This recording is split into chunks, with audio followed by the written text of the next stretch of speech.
Dear learner, I welcome you all for today's session. I am Dr. Dilip Divakar, Associate Professor with School of Social Work, IGNOU. Today I am going to talk on process involved in counseling. It is divided into two sessions. As you all know, process is very important when we are carrying out any activities. If you know the process well, we could be able to do the activity in a very better way, and we could be able to achieve the activity very effectively and as well as efficiently.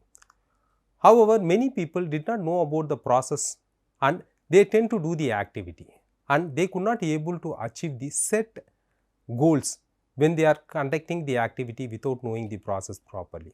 Or else sometimes what happens is that since they do not know the process properly, they tend to take actually more time, as well as they need more resources in terms of completing that activity. So, if you know the process well, we can able to achieve the activity very effectively and efficiently. So, we need to know this process of counseling very well.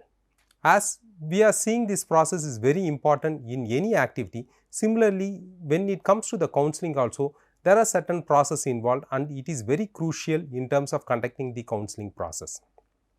And for today's presentation, I will try to cover the objectives of today's presentation, and I want to give a brief introduction about the process of counseling. And there are 4 phases involved in the process of counseling. The first phase is the initial interview, the second phase is the assessment, the third phase is the middle phase, where we use lot of techniques in terms of actually providing intervention to the client's problem, and the last phase is the termination of counseling. As a budding counselor, usually they struggle in terms of initiating the process, and many times they lose directions when during the process of therapy, and sometimes even they find it very difficult when and where to terminate the whole counseling process. This presentation in some sense will give you a bird's eye view in terms of where to start the counseling process and where to end.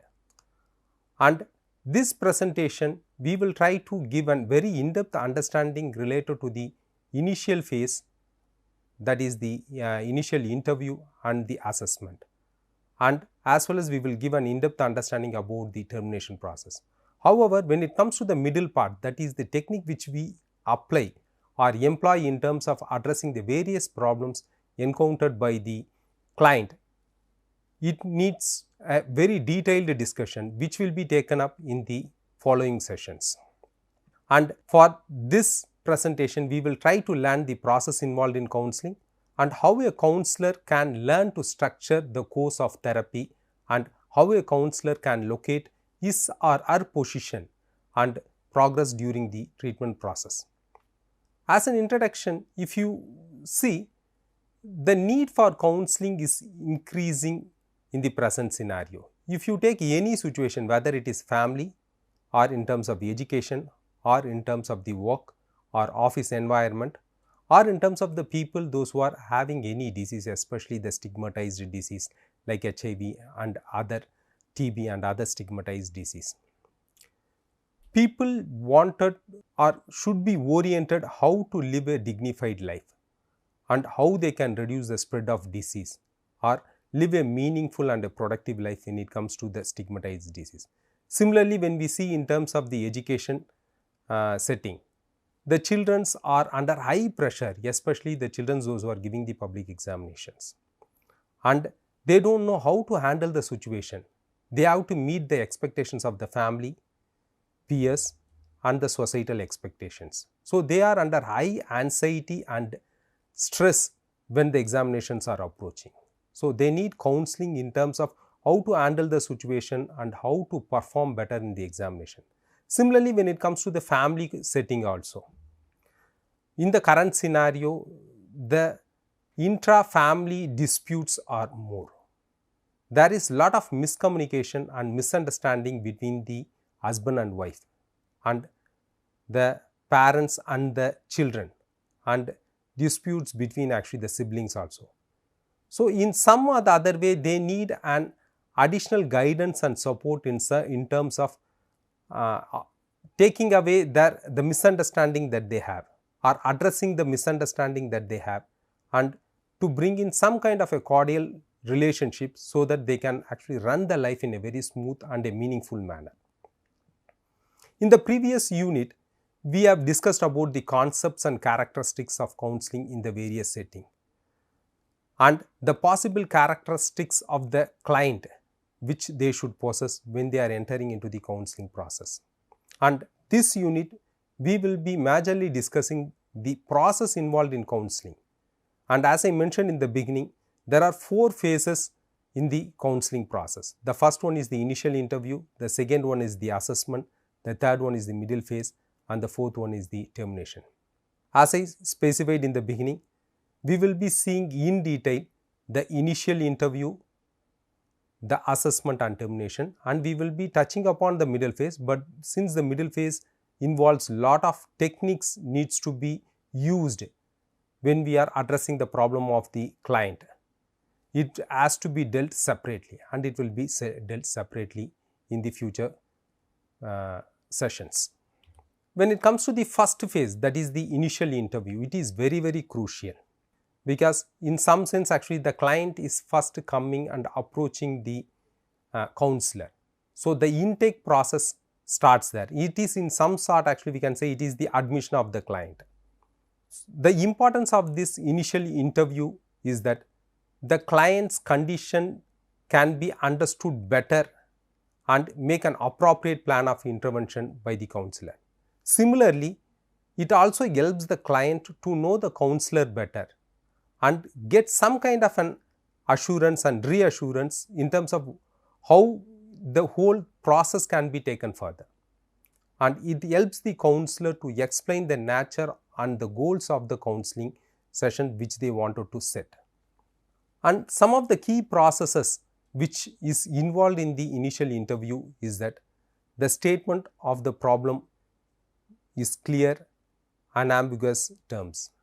Systemic evaluation of the problem, its causes and its effect, identification of circularity, feedback of the client, evaluation of the client's motivation for counseling, clarifications of expectations, setting of goals, establishing a contact, making the practical arrangements for counseling. So, these are some of the very crucial and very important aspects which is being undertaken during the initial interview. We will try to see each and every aspect in detail so that it will really help us in terms of understanding how to take it further, especially when the client is approaching the counselor, how we have to address them or how we can initiate the whole process, we will try to understand here. When we try to understand the statement of the problem is clear, unambiguous terms, most of the time when the client approach the counselor, they will be somewhat in a confused manner. They will not be clear, they will not be concise in terms of communicating what kind of problem that they are undergoing. They usually try to muddle around the problem, they will not tell it very specifically. And sometimes what happens is that they will be very emotional in terms of expressing the problem. So, we cannot be able to clearly pinpoint or identify what is the real problem that they are undergoing. In some cases what happens is that the client on their own, they did not come for the session. It is because of the pressure which they have from the family members, relatives and friends. Those who wanted to help the client, they would have told the client or in some way pressurize the client to go and meet the counselor to address the problem. Since they are not coming willfully, they will not be showing that kind of an interest when they are coming for the counseling. Some cases the client will be coming on their own and they will be interested in terms of coming for the counseling session because they realize the problem which they are undergoing is very important to be addressed. Unfortunately, because of the distance they have to travel to reach the counseling setting, or in terms of applying for leave in the office, or the timing which they have to come for the counseling which is getting clashed with their work or in terms of other aspects. It becomes some kind of an actually arrangement problem it creates for the client. So, it becomes somewhat impractical for the client to continue the process. This creates some kind of an hesitation in the client to continue the whole process. in some cases the client's unwillingness to make personal and lifestyle changes, because the client knows most of the problems which they are encountering, it is because of their personal and lifestyles, and if they wanted to clear those problems, then they have to make those changes which they are not mentally prepared in terms of actually doing those changes. And counselor can all facilitate the process. Ultimately it is the client who has to make the primary effort, and they have to make the adjustmental changes, and they have to break the maladjustments which habits which they are having. It becomes very difficult for them to actually break those maladjustment habits. So this creates a problem when they are entering the counseling process. Sometimes the less motivation and the difficult to sustain the whole process, and the outcome of the counseling sessions are very slow. So it makes them actually less motivated to continue the session. These are some of the problems that we can actually see when they are entering the session, and this needs to be addressed in the beginning itself. And the clarifications of expectations, because whenever they approach the counselor, the client will be having lot of expectations, and they wanted to find the solution from the counselor, and the counselor should make the client in the beginning itself. It is not the responsibility of the counselor to find the solution. The counselor is there only to facilitate the whole process. Ultimately it is the client who is going to take initiative in terms of addressing the problem. The counselor from the beginning should try to guard the unreasonable expectations which most of the clients used to have, because they wanted drastic and immediate change in their life, and they don't want to make any compromise. They want the other person, especially when it comes to the marital counseling, they want the wife to make the compromise, or the wife wants the husband to make the compromise in terms of sorting out the problem. So those kind of unexpected, unreasonable actually expectations should be cleared out or guarded in the beginning of the session itself. Setting of goals, it's another very important aspect when in the initial actually interview process. So there are many general goals which usually we tend to have, either in terms of actually to reduce the emotional distress, or to reduce the dysfunctional behavior, to promote adaptation, to develop potentials, to assist decision making. But if you really wanted to undertake the process, we need to set the specific goals, and sometimes even we need to break down those specific goals into small sub goals.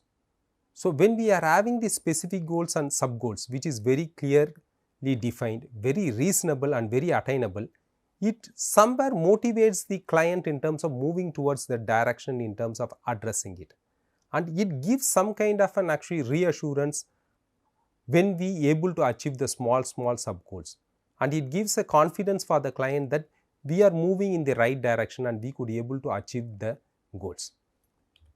Establishing a contact is another very important aspect when it comes to the initial interview process. In case of the formal psychotherapy, usually the client and the therapist sign a contract, because it is very technical in nature. Whereas when it comes to counseling, there is no such formal contract is being signed between the counselor and the client. Mostly it is an understanding between the client and the counselor.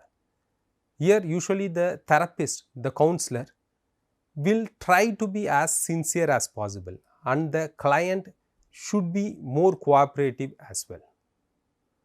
The self-revelation, truthfulness and adherence is very much required from the client point of view, so that they can able to conduct the process in a very smooth manner. Making practical arrangements for the counseling. As I said in the beginning, the duration of the counseling or the time for therapy, the frequency of session, the payment schedule, the distance, these are some of the aspects which really create some kind of hindrance in the whole actually counseling process. So this needs to be addressed in the initial interview process itself, and it should be made very clear what counseling can do and what it cannot do. We should not give any unexpected or expectations among the client, and the client should work towards the behavioral change and adaptations, and the counselor should build trust and maintain confidentiality to client, so that the client can get the confidence and they can able to speak openly about the problems that they are encountering. Otherwise, usually the client used to speak on the general aspects or the general problems which they are undergoing. They will not go into the specificity, they will not share their personal feelings which they have towards the partner, or in terms of the personal aspects related to the problem. So only when the trust is built, only when the counselor gains the confidence of the client, then only they open up, then only they speak about the problem. Once they speak about the problem, that only really helps the counselor in terms of addressing the problem in a much effective and an efficient manner. Duration of initial interview, if you see, usually it has to go for a session with an actually a time of 1 hour. Sometimes it can spill over to the second session also. It all depends upon the nature of the problem which the client is undergoing and the comfortability which the client has established with the counselor. If the client and the counselor become comfortable, if the client could be able to open up easily, then it can be concluded within one session itself. In some cases, this doesn't happen. The client takes their own time in terms of building trust on the counselor or gaining some kind of a confidence. So, in those cases actually the session might spill over to the second session. The provisions of initial interview. The level of distress, if you see, usually it will be very high when they are coming for the counseling session, because it is very new. Usually, most of the time the clients are not prepared to come for the counseling. Many a times it is because of the pressure which they have from the family members as well as from the friends, relatives and peers, they are coming for the counseling. And the second aspect is the inhibition which they have, because they have to come and share some of the personal thing with a new person whom they did not know about it. So, this creates some kind of an distress among the client in terms of sharing their information with a new person. Usually, it is the job of the counselor to make the client give some kind of an actually comfortability, provide that kind of a support and encouragement, and provide the guidance which is required for the client to open up. If they could be able to make the client comfortable, then the intake session, that is the initial interview, will become much successful. If they could not be able to bring in that comfortability to the client, then it becomes very difficult in terms of carrying out the initial process. The second phase is the assessment phase. So, in the assessment, if you see, there are various aspects which has been taken into consideration. The first is the primary problem and its effect on the client and its environment. And the second is the accessory problems and its effect on the client and the environment. So, usually if people try to see only the client and they are not trying to take into consideration of the social milieu in which they live in and how the environmental factors or the social factors tries to contribute in terms of building up the problem, and sometimes it is not only creating problem, there might be solutions which are available in their immediate environment. For an example, when the children are facing certain problems, the solution actually the problems could be from the peers, and similarly the way in terms of addressing the problems also can emerge from the peers only, or else the problem could be from the family members. You can see this problem in when it comes to many of the children, those who are facing certain crisis, whether it is because of the parental actually family problem which tries to affect the education as well as in terms of the overall well-being of the child. In those cases, if you are trying to concentrate only on the child, why the child is not regularly coming to the school, or why the child is not doing their actual homework in a proper manner, or why the child is behaving in a particular way with the fellow peers. Unless and until if you are not understanding the environment of the child, that is the family situation, about the siblings, about the parents, about the overall situation in which the child is located, we cannot be able to understand the problem and we cannot be able to address the problem. Similarly, there are accessory problems. Again, it is also because of the effect on the client and the environment. If you are not understanding the accessory problems, again we cannot be able to address the problem in a proper way. In some cases, you can see the factors that generate and maintain those problems. If you are understanding what are those factors that generate as well as that maintain this problem, we could be able to address those factors and we could be able to help the client to come out from the problem. If you are not understanding the factors, then we cannot be able to help the client in a very effective manner. Similarly, there are certain factors which can provide relief for those problems. Either that aspect can be an internal, the personal aspect which can emerge from the client itself, or else it can emerge from the immediate environment in which the client is living. If you could be able to understand those factors, then we can be able to provide a much better relief for the client in terms of addressing those. And the client's understanding of those problems is very crucial. So many times the client will not understand what kind of problem that they are undergoing. If the client does not understand the problem, then it is much difficult for the client in terms of effectively tackling those problems. So these aspects becomes very crucial and very important. Whether we could be able to understand the primary problems of the client and how the client and the environment are interrelated, and what kind of interaction and relationship is existing between the client and the environment, or the accessory problems, the additional factors which is contributing for the problem. It is not the primary problem. Many times the accessory problems, that is the secondary problems, which accentuates and creates the primary problem, and how it is affecting the client and the environment, or what are the factors which generate and maintain the problems for the client, or in terms of the client not able to identify how to tackle those situations.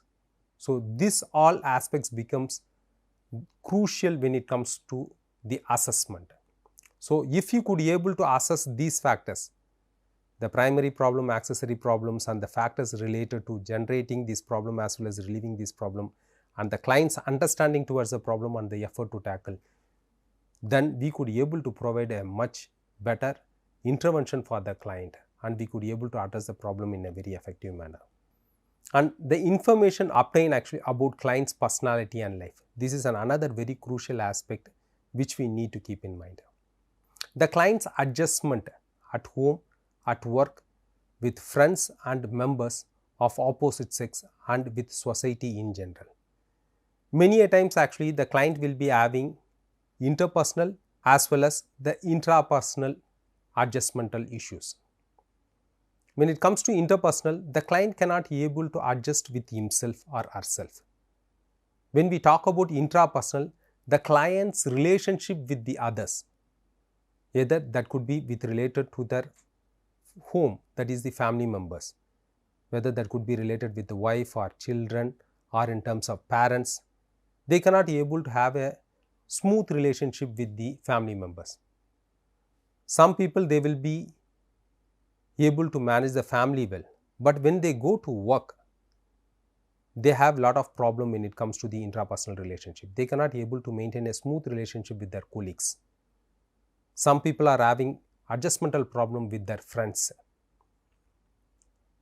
and some people, they cannot be able to have a smooth relationship with the opposite sex. So if you could be able to understand the personality of the client and what kind of life that they are having, then it becomes actually a very important aspects when it comes to the assessment of the client. And similarly, knowing the client's strength and weakness, the good and the bad habits that they are having, what kind of likes and the dislikes that they are having, all these aspects also becomes very crucial. Because when we say in terms of the strength and the weakness, some clients they will be having very good strength in terms of actually managing themselves, as well as in terms of having a better interpersonal as well as intrapersonal relationship with others. But they might be lagging on certain aspects. When a small things also triggers, then immediately it shatters the whole situation in which they are in. They cannot be able to, for an example, in terms of the anger. So, some people they get very short tempered, even small things can trigger and they can destabilizes the client, and they cannot be able to manage the situation, and this becomes the weakness for the client. Though they could have a very good relationship, a small anger or a small actually behavior or attitudinal aspect which destabilizes the whole situation. Or similarly, when it comes to in terms of the habits also, the client might be having a very good interpersonal relationship, but they might be having some bad habits. When the other, either in terms of the family members or workplace and friends, when they get to know about those bad habits, the whole relationship aspects gets affected. That might affect their actually intrapersonal relationship. Similarly, certain attitudinal aspects which creates likes and dislikes.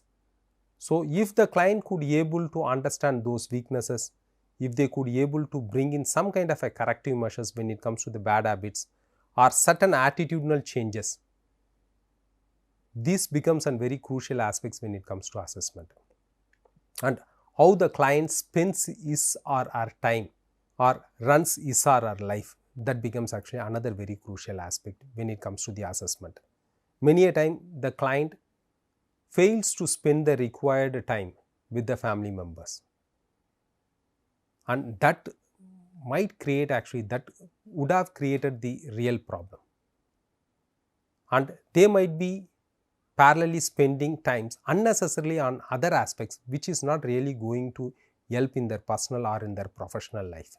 So, time management is another very crucial aspect which many of the client, they do not know how to prioritize, where to give more time, whom to spend more time with.